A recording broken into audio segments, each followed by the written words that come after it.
Sugar is a special case, and many of us have a love-hate relationship with sugar. If you think about sugar, the odds are that in your mind, you think of it as a good thing. And in particular, we often equate feelings for sugar with feelings of love. If you're deeply in love with someone, romantically involved with someone, the odds are the nickname that you'll have, the pet name you'll have for that person, may be related to some type of sugary carbohydrate food. For instance, the most common nicknames between lovers: honey, sugar, sweetheart.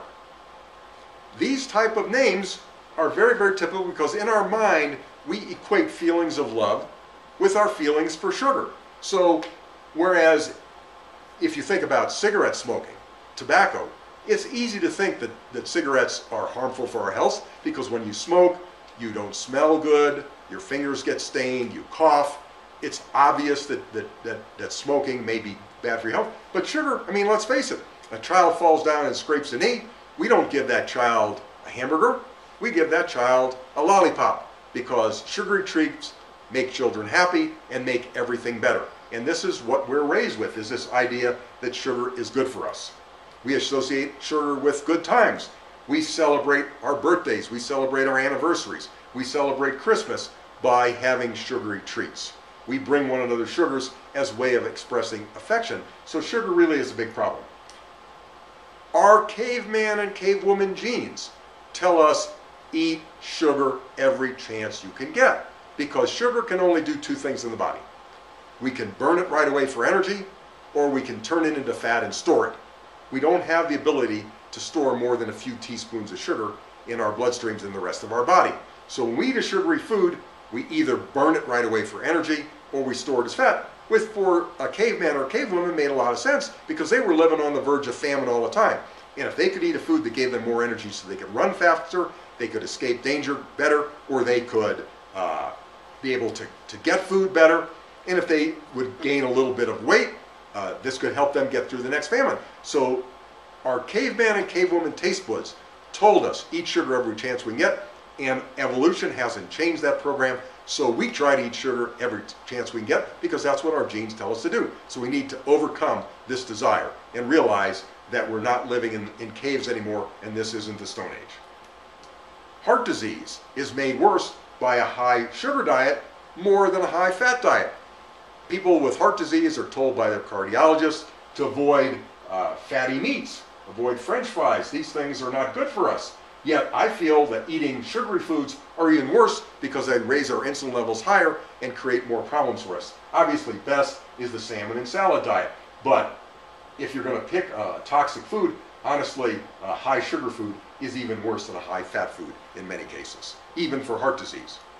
The second leading cause of death is cancer. Cancer cells can only eat one food. Cancer cells cannot eat fat. Cancer cells cannot eat protein. Cancer cells can only eat glucose. They only eat sugar. So when we eat high sugary foods, we all develop cancer cells in our body every day. And yet, when we eat high sugary foods, essentially we're helping them to survive and to thrive. So eating sugary foods promotes heart disease and cancer, the two leading causes of death in the developed world. So the second pillar we mentioned is exercise.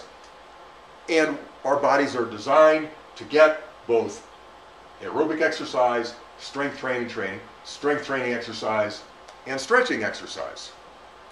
But once again, our caveman and cavewoman genes tell us don't exercise unless you have to, because exercise burns extra calories.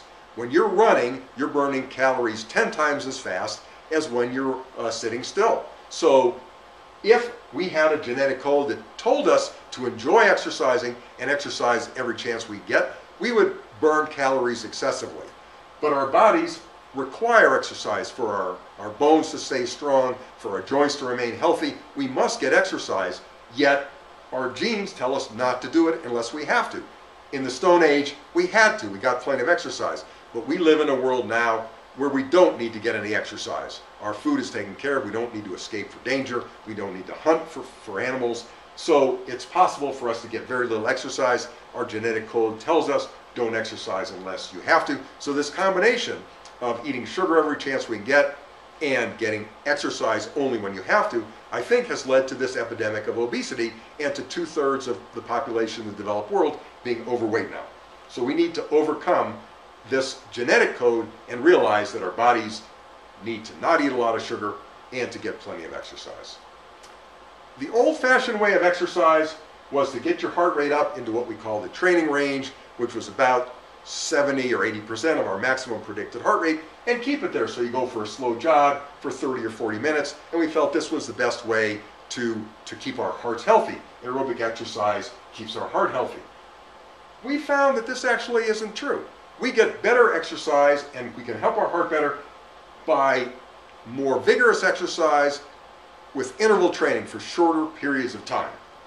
So I suggest an 18-minute workout as the basic workout.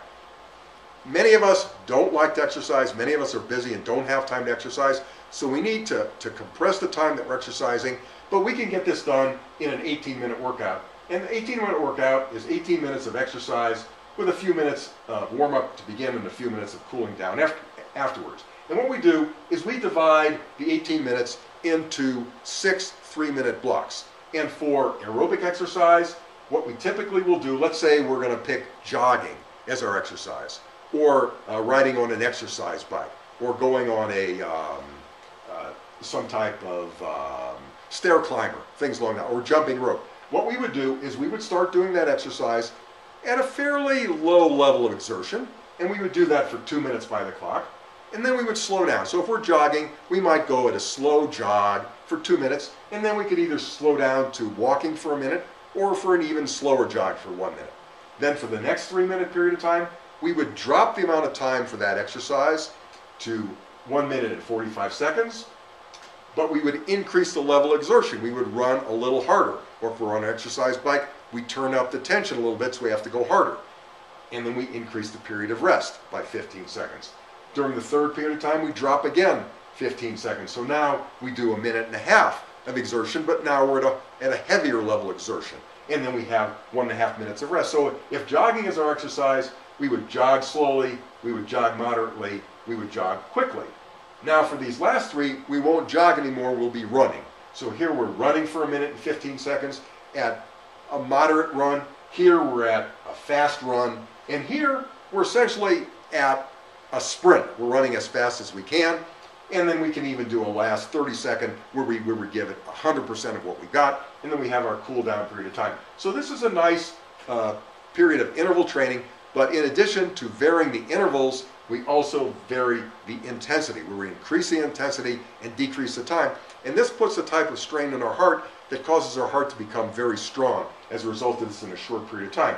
So I recommend doing this type of exercise on a regular basis in order to promote heart health. In addition, our body's muscles, our bones need strength training, where we build up the muscles. And this is not just for men, this is for women as well. We all need to build up our muscle strength, because when we have larger muscles, our muscles will burn calories 24 hours a day. And if you just gain 1.5 kilograms or 3 pounds of muscle, you can actually increase your caloric needs by 10 or 15%. So a small amount of muscle will burn a lot more calories. Or you can gain 3 pounds of muscle and eat the same, and you'll burn 15%, in effect creating 15% caloric restriction. We also know that strength training itself can reverse aging. This was a study that was done where they measured levels of testosterone in 30-year-old men and in 62-year-old men. The black bars are the 30-year-old men, and the shaded bars are the 62-year-old men. And this was at the beginning of a strength training period. This was the 30-year-old men. They had higher levels of testosterone than the 62-year-old men.